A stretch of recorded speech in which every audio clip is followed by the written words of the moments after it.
In this video, we're going to be talking about game reviewers, tech reviewers, and YouTube reviewers in general related to these products. Ever wonder why when you go to see a review from one of the big reviewers such as AngryJoe, MKBHD, or maybe even Linusttechtips to some extent, that you always find some very, very mean comments about the reviewer or the product that the person is reviewing but the audience is not a fan of? Ever think to yourself why they would make statements like, oh, you're a dumbass, oh, Apple sucks, oh, Android is great, oh, the PS Vita sucks, oh, the Nintendo 3DS is great, or it sucks?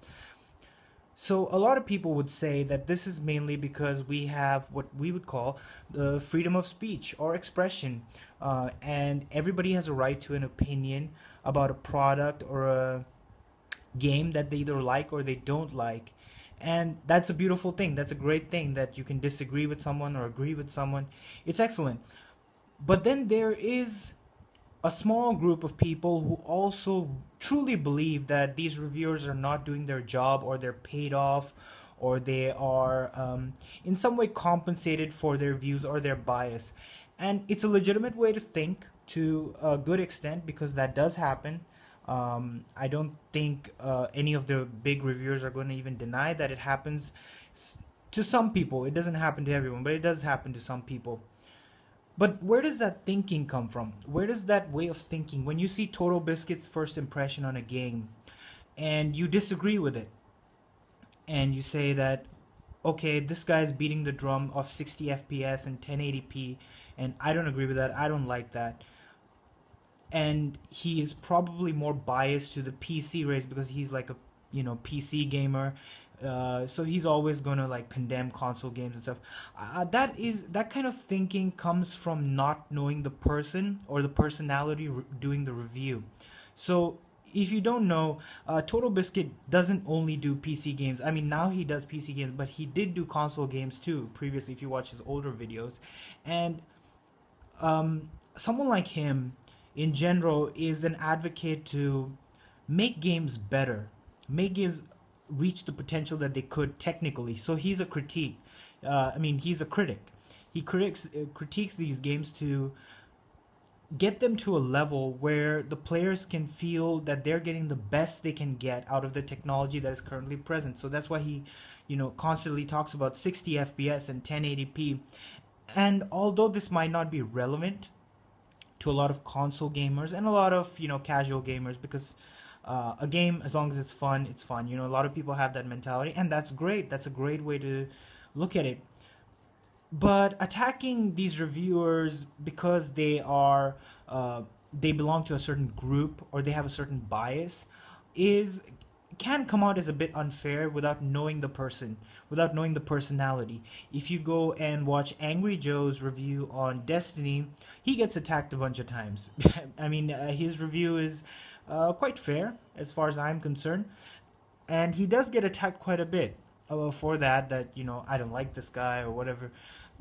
And that kind of bias comes because the body of work that person has produced, whether it's AngryJoe, whether it's MKBHD or Linusttechtips, the body of work that they have produced is so varied. Like they have so many opinions on so many different products, and in order to get what that personality is, who that person really is, you have to watch a lot of their stuff to know why they think the way they do and why they present the stuff they present the way they do. So if people take the time to do that, they understand both sides of the opinion. Otherwise, they're going to always label a person as biased. And I guess that could be considered unfair in some cases and could be considered fair in some cases.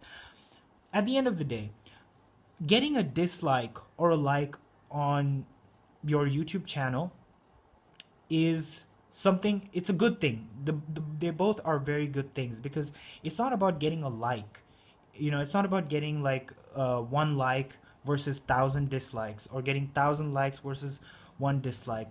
If you're not, I'm purely talking if you're doing this out of passion.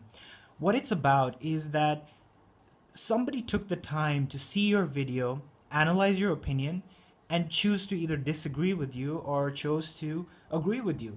And that's a beautiful thing, because they took the time to understand your point of view and they replied, whether they replied it through comments or whether they, said, I don't like this or I like that. I think that's a very good thing, and it's a special thing, and that kind of promotes the reviewer.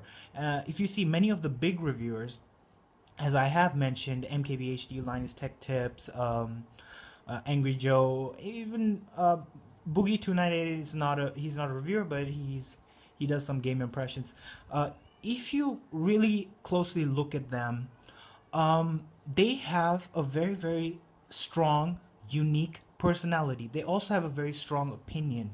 And what makes them unique, or in my opinion, what makes people want to follow them, is that their opinion is firm. They really stand their ground with what they believe in, and they always present that in their reviews.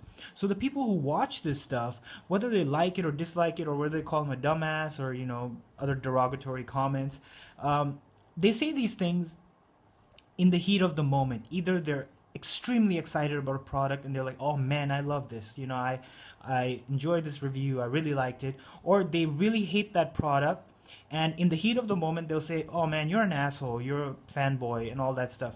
And I don't think most of these people don't really mean that. It's just the heat of the moment, and it's just because they're either passionate or not passionate about the product, and it either hits a nerve with them. Now, these emotions that come out from the audience is an important thing.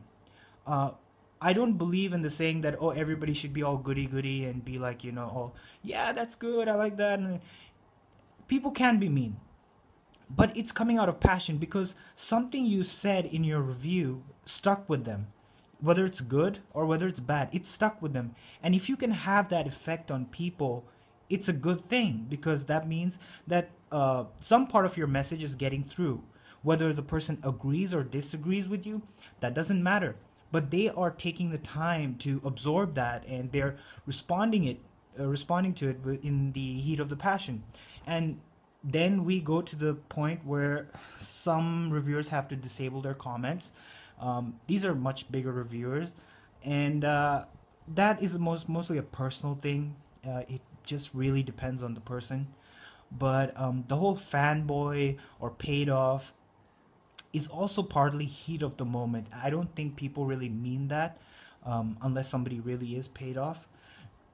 So when it comes to game reviewers and tech reviewers now, there are certain arguments where you see that a product that you like let's take the iPhone 6 for example. As a lot of you know, that the iPhone 6 bend test, which was done by Unbox Therapy, created a huge stir, and some people were very upset with the product. Some people said, oh, look at Android, it's great because it doesn't do this and stuff like that.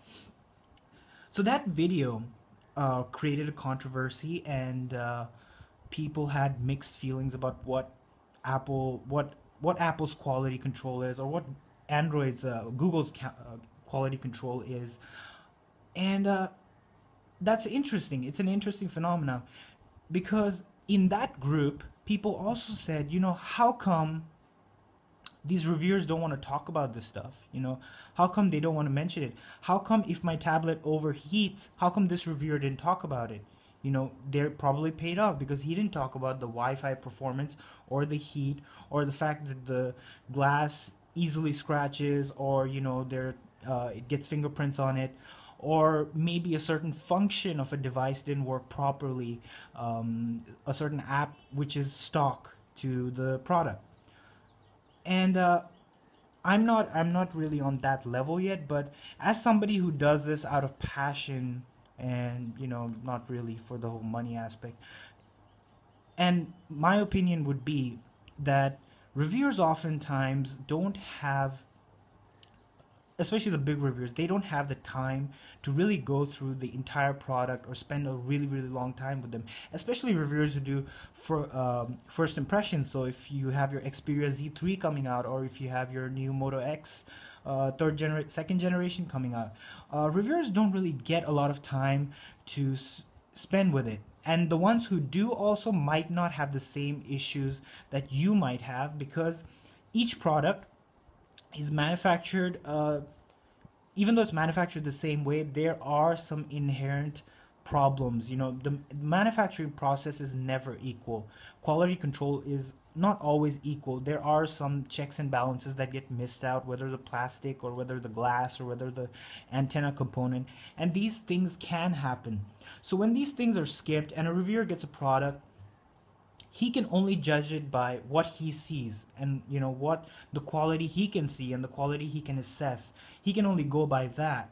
And a good reviewer, in my opinion, is passionate about the product. If you see, as I mentioned, the big reviewers, such as MKBHD, who does very, very good reviews, he's very passionate about the product, and he also has an opinion, a very, very strong opinion of comfort and design and how they should match when it comes to phones. At least this is what I've noticed from his videos. So when he presents that product, he's going to focus on that, and he's going to do the best job he can with the time he has. And as you can see, he's done the same thing with the iPhone review, or with the Moto X review, which I think was one of his best reviews. The Moto X, the way he pushed forward the systems that Motorola had added to the phone when it comes to voice communication and the OLED screen with notifications.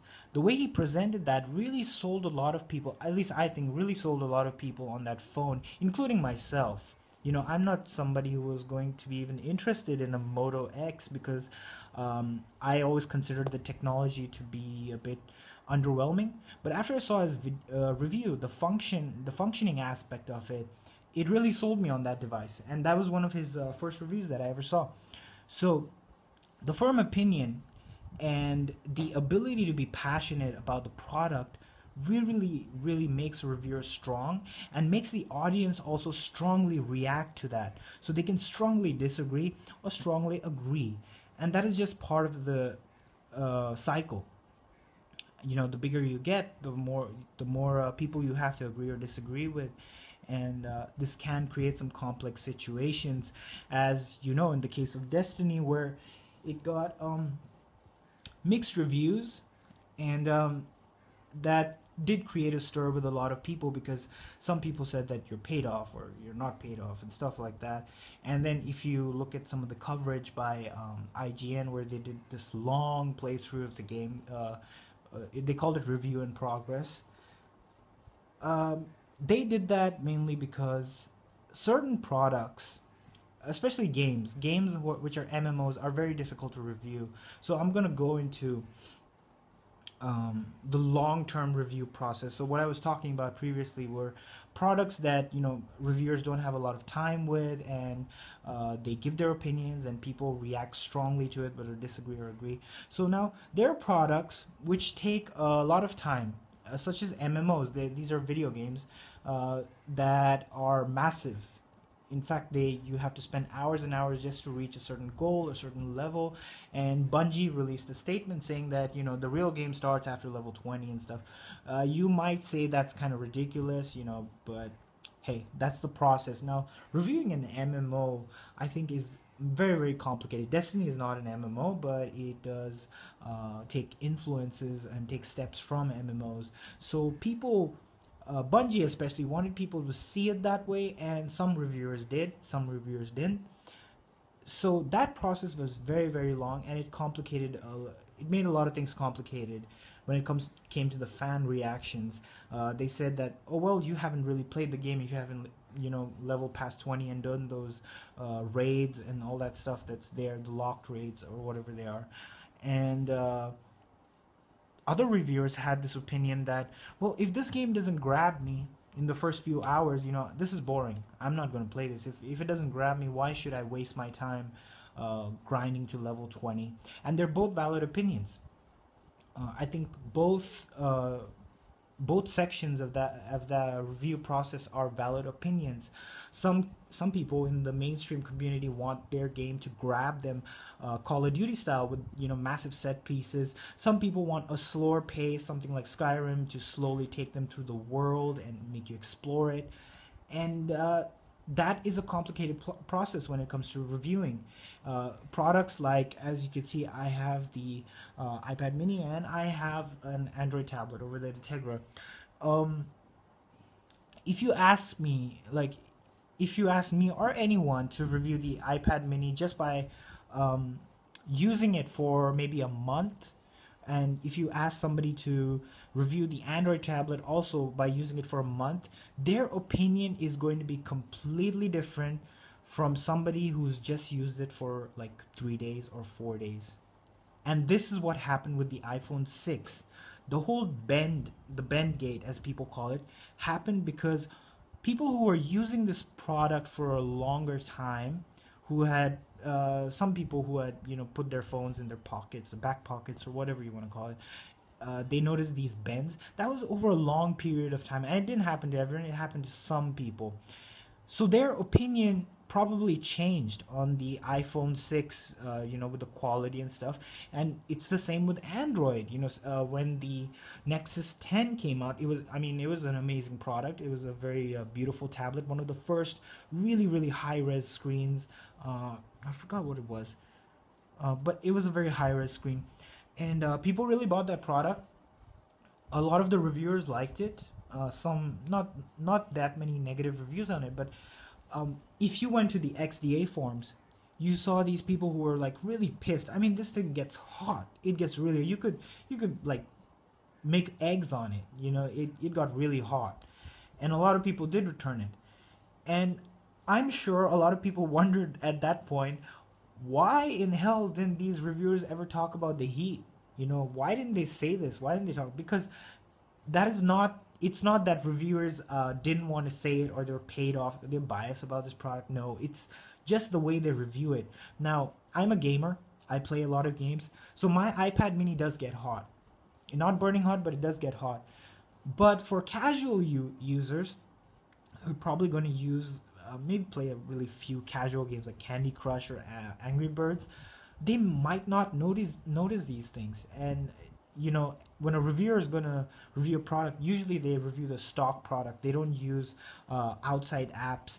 And this is a problem with Android because there's just so many apps. They're like widgets and other firmware changing apps. Like, you have Expose, which pretty much changes everything about the phone.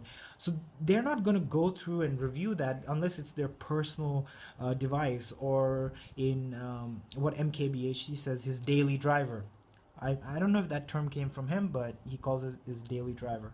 So they're not going to go through that, and they can't give you that scenario where it will happen. So when the Nexus 10 arrived, a lot of reviewers just reviewed it as any other product. They saw the quality of the screen, the material that was used to make the tablet, the Wi-Fi performance, the benchmarking utility, and they gave their review based on that. So it wasn't a long-term review. Now, the users who got this tablet, when they had this, they had a long process with it. They had it for a long time. They realized these things. The heat was too much, or the material was just not good enough to hold on to when you're playing a game extensively on it. And therein is the difference between long-term review processes and short-term reviews processes. Now you might ask, hey, why don't reviewers do that? Why don't they actually spend time with a product? That's a difficult question to answer. Now, there are some reviewers who do that. If you look at Linusttechtips reviews, he does do that. Especially with phones, he does do that. I think he has it for like a week or 2 weeks before he gives his opinion on it.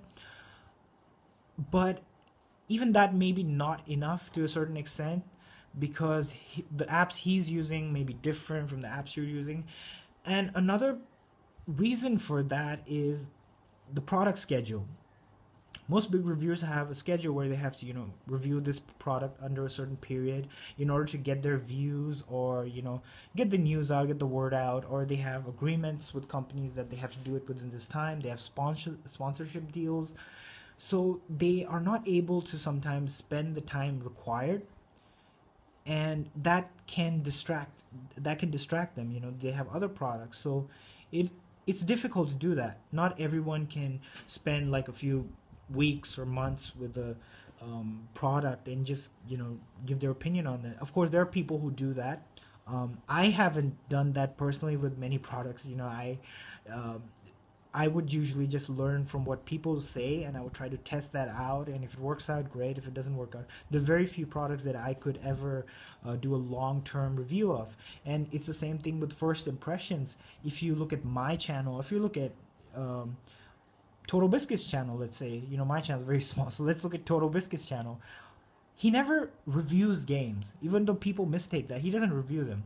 He gives only his impressions because, as he says, if he's not finished a game, he's not in a position to review it. And I find that very, very interesting. I agree with that. If I haven't finished a game, I have no right to judge it. You know, I can't just say that this game is so bad that this happens and that happens, or this game is so great that this happens. No, I can't do that if I haven't finished a game. I can only give an opinion on what I have played. So if the graphics are good, I'd say, wow, those graphics are interesting. You know, I like that. If that mechanic works well, that's great. If it's not a good mechanic, I'd say, nah, this is not going to work.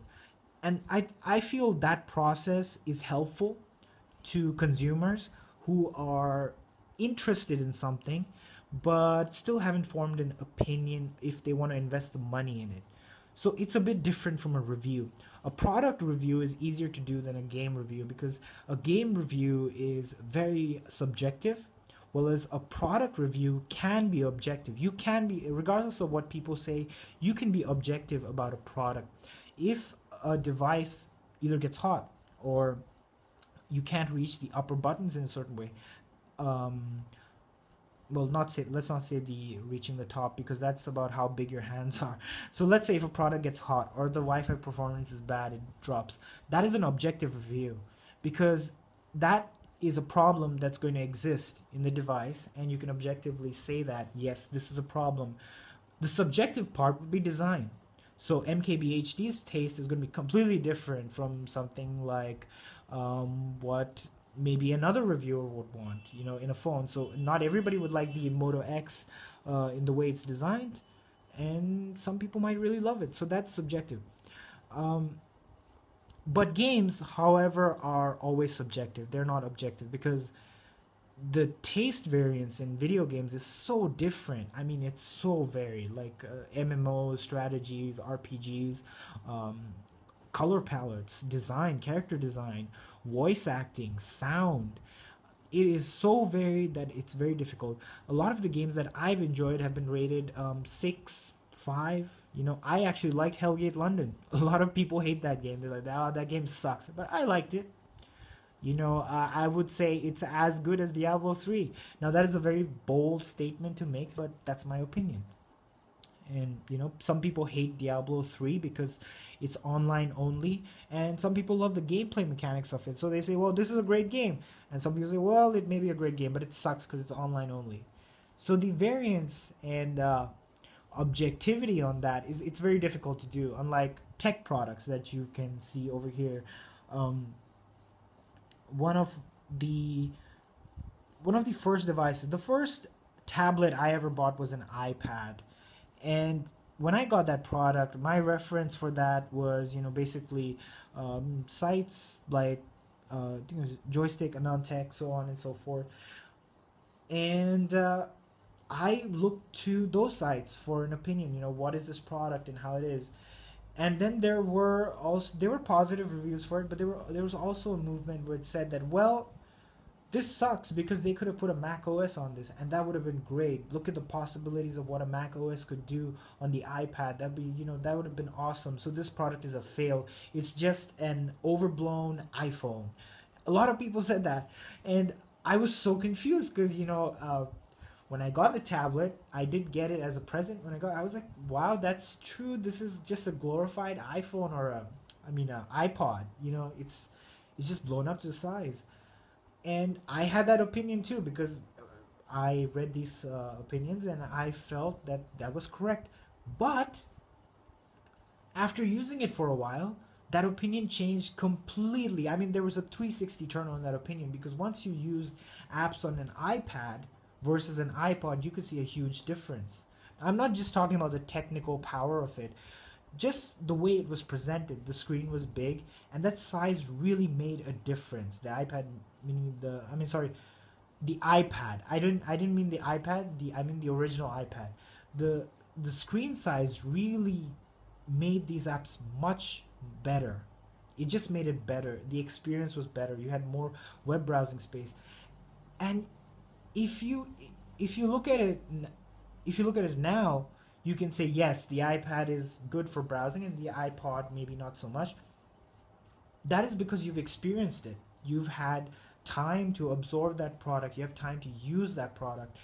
And you could call it a long-term review. You could call it long-term opinion after usage. There are some reviewers who do this, where they take a product and say, okay, 30 days of use, my feelings on it. And those are very interesting. If you take the time, those are very interesting to read. Unfortunately, the sad truth is, people who do this for a living, it's difficult to do that because a product comes and goes so fast. We live in an age where things just keep coming, especially in the mobile industry. I mean, you have a new product practically every month, and technology moves so fast. So if you want to get those 1,000 views, or 100,000 views or whatever, you got to be the first. You got to get it out there. And there's a difference between impression and reviews. Reviews, if something says review on it, it gets a lot more views than something that says impressions on it, because that's what people look for when they type on YouTube. There's an iPhone 6 review or Galaxy Note 4 review. They won't type Galaxy Note 4 impressions. So they would type review, and people who do this for a living, they want to be the first and they want to get those views. So they gotta pace themselves. They're not being biased or anything like that. At least most people, I think, they're not being biased. They have to pace their reviews in a way that the audience gets it first from them. This used to be something that happened with magazines, and well, magazines are gone now, so now it's YouTube, and in the future it'd be something else. So that's just how the review process works, and I don't think it warrants people being called that they're paid off, or they're getting some kind of consideration from the companies. No, that's not always the case. That may happen sometimes, but it's not always the case, and the process is complicated. Some people say that doing a review is quite easy. Oh, I can just pick up a tablet or pick up a phone, pick up a game, or just review it. It's not that easy, because you have to form your opinion, and then you have to sell that opinion. So I'm going to take an example of Linusttechtips. I'm taking a lot of examples from him because he's one of the YouTubers that I really enjoy watching and I follow. Now, I'm not a hardcore PC tech guy. I do play PC games, but I'm not a hardcore PC tech guy. If you ask me about shaders or GPU, TDP, clock performance, I would just go blank. And Linusttechtips is a very, very hardcore PC enthusiast crowd kind of show. It aims, their target audience is that. And this can be a very, very dry subject. I mean, can you imagine somebody talking to you for like 48 hours, not 40 years, I'm sorry, 3 or 4 hours about just TDP, voltage, frame difference, and PCI versus PCI Express and AGP? Can you imagine that? Can you imagine listening to that for? No, you will just, most people will just get bored unless you're an enthusiast. But now, how is Linus able to attract people like me who are not enthusiasts to that level? It's because of his personality. He has the ability to take something dry and add excitement to it. He can excite you about any product. I mean, you could go and keep a rock, just take a rock and keep it near Linus. He can sell you that product. He can excite you about the product. And that comes from two things: his personality and his ability to make a product exciting. How does he do that? Well, because he mixes the facts of the product. So say you have a GPU like an NVIDIA 980 or 970. Now this could be a very dry subject. If you see some videos, they're very dry. Oh, this is the 970 and this is the benchmark, blah, blah, blah. But what Linus would do he would take that product and he would say, okay, this is a 970, and then he's going to add his excitement for it, what he would like to do. Oh, this is a 970, but you know what, games are running at 30 FPS on PC. Well, you know what I'm going to do, I'm going to take 4 of these and I'm going to boost it up and get it up to 60. Nah, I'm going to get it up to 120. I mean, you guys are going to enjoy this. So he's very, very enthusiastic, very exciting to watch, and those kind of reviewers are people that I follow, or I think they're excellent. Those kind of reviewers are what I aim as or aspire to be. Maybe I won't, but hopefully someday. So that's the interesting part about how reviews are made interesting, and how the audience absorbs that and says whether they like this review or dislike this review. And he also says that in the end, if you like it, if you dislike it, and I do too. So the review process is not easy, especially if you want an audience. If you want an audience to listen to you, if you want an audience to call you a dumbass or an asshole, that's also not easy to do, because people have to take the time to do that. It's not something that, I don't mean that derogatory comments are a good thing. I'm just saying that for people to accept your opinion and absorb it and form their opinion based on that is a beautiful thing. It's an excellent thing. When I see my videos, if I have 0 likes and 0 dislikes, that's kind of sad, because that means nobody cared about the opinion. They're like, yeah, I don't care. But even if I have 1 dislike versus a like, I'm okay with that, because I was like, okay, this person actually saw this and he thinks it sucks, but he took the time to see it and he took the time to listen to the opinion. So that matters to me. And so this is just the cycle of tech products on YouTube, and maybe in the real world as well, in the magazines or websites that you go to. But the cycle of how tech products and game products are reviewed just go this way, and the medium is kind of very fragmented. So you have your long-term reviews, you have your short-term reviews, and it's not easy to form an opinion with just one review, and which is why you should always look at a couple of reviews before you make up your mind. You can look at Android Authority, you can look Tested, Linus, MKBHD, Totalbiscuit, and all these people, they or at least most of them, I think they do it out of passion. Money is secondary. So someone like me, I have a good life, so money is not something that's that important to me, but I do this out of passion. If you look at somebody like Boogie2988, a very nice variety channel, mostly focused on gaming, the gaming aspect.